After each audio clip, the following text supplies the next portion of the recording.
दिनै गिबि पेजनि थाखाय जोंनि थांनाय 34 बोसोर बर'लेण्ड मुभमेन्टआव गावनि जिउ, गावनि थै, गावनि अजस्र सम्पतिफोरखौबो संहार खालामनानै बर' हारिनि थामोन्थानि थाखाय मुंख्लं जालांनाय 3168 सा एनडिएफबिफोरनि जा मार्टियार्सफोर आरो 11 सा एबसुनि मार्टियार्सफोर बेखौ जोङो जथायै दिनै गिबि खेबनि थाखाय फार्स्ट पेज जोङो मार्टियार्सनि जा एक्सग्रेसियानि जा मोननो गोनां फिथाइ बेखौ जोङो होदों, रानजेनदों 200 सासेखौ।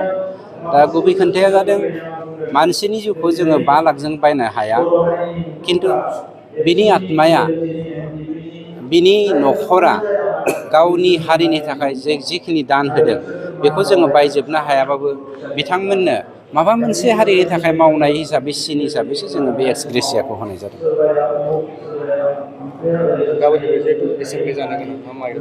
गाबोन जोंहा एसेमब्लि जागोन। बे एसेमब्लियाव जों नोंथांमोनखौ फैनो थाखाय खावलायदों, मानोना गाबोननि एसेमब्लियाव बिराद हट जागोन। बिपिएफआ थांनाय 17 बोसोराव बेसेबां हाग्रा ध्वंस खालामदोंमोन, गावसोर बेसेबां साहा बागान आरो राबार बागान खालामनानै दखल खालामनानै दङ। फारसेथिं जोंनि बर' हारिया 34 जौखोन्दोल' हा दंजायो, बाखि हा गैजाया। 66 जौखोन्दो मानसियानो हा गैजाया। बेनि सोमोन्दै जों बिराद हट डिसकासन जागोन। नोंथांमोनखौ ओंखायनो एसेमब्लियाव बाहागो लाफैनानै लाइभ हगारनो थाखाय जों खावलायहरनाय थाबाय। ओरैनो सेकेन्ड पेजखौ जोङो होलांगोन बावैसोनो। जोंहा माखासे फाइनेन्सियेल प्रब्लेमनि थाखाय जों बिदि होनो हायाखै।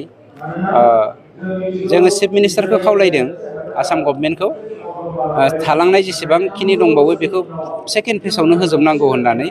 जायखिजाया चिफ मिनिस्टार मानबिधर बिथाङा होनदों नायनि होननानै। अब्लाबो सेकेन्ड पेज, थार्ड पेज जेखियानो जायाथों जों पेज हिसाबै बेखौ होनानै फोजोबनायनि थांखि लादों। बिदि खालामबाय दङ, मानोना बिथाङा जाम्बा जाम्था जोंनि बर' रायजो राजाफोरखौ इन्सटिगेट खालामदों हाग्रा दाननो थाखाय। आरो बेनि सायाव जों स्टाडि खालामबाय दङ। जोङो हाइकर्टनि उकिलफोरजोंबो जोङो सोमोन्दो खालामगासिनो दङ। नायनि जों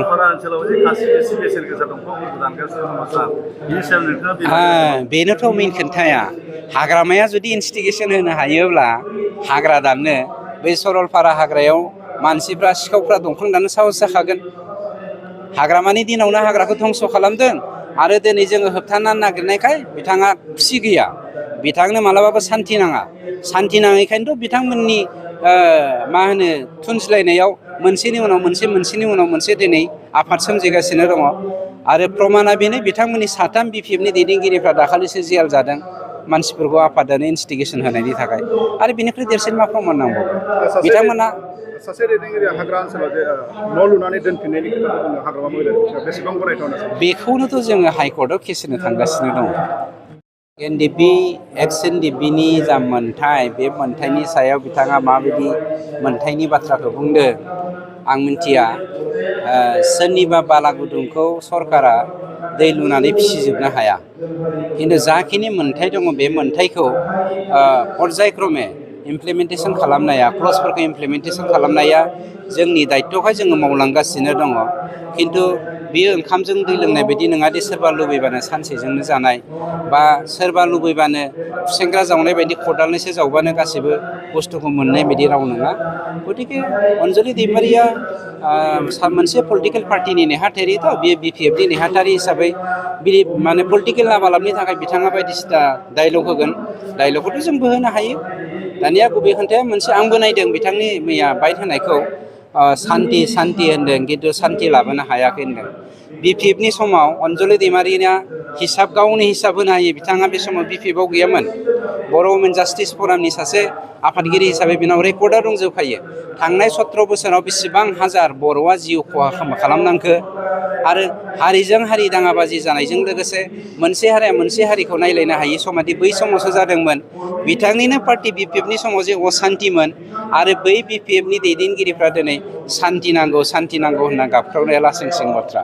मानोना बिथांमोना असान्तिनि राजा आरो रानि।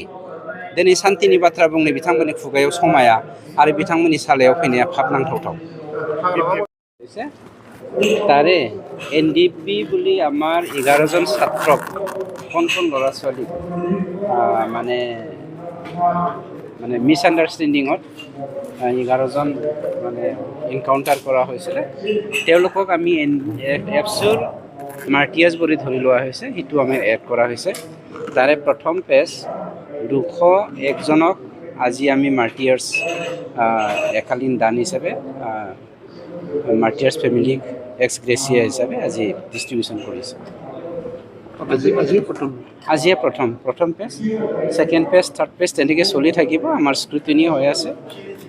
কিছুমান অলপমান টেকনিকেল প্ৰব্লেম হৈছে। টেকনিকেল প্ৰব্লেম নহ'লে চাগে 3,168জন from NDP and 11 from ABSU.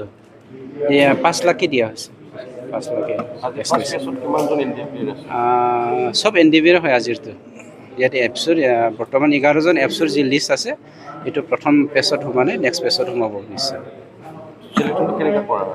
চিলেকশ্যনটো এইটো আমাৰ ফালৰ পৰা নকৰে। আমাৰ ফালৰ পৰা আমাক দায়িত্ব দিয়া হৈছে মাৰ্টিয়াৰ্ছটো কিমানজন আছে এইটো আমি ডিষ্ট্ৰিক্ট ৱাইজত মানে ব্ৰেকআপ কৰি পেলাই গভৰ্ণমেণ্ট অফ আছামৰ স্পেচিয়েল ব্ৰাঞ্চ আছাম পুলিচক দিয়া হৈছে।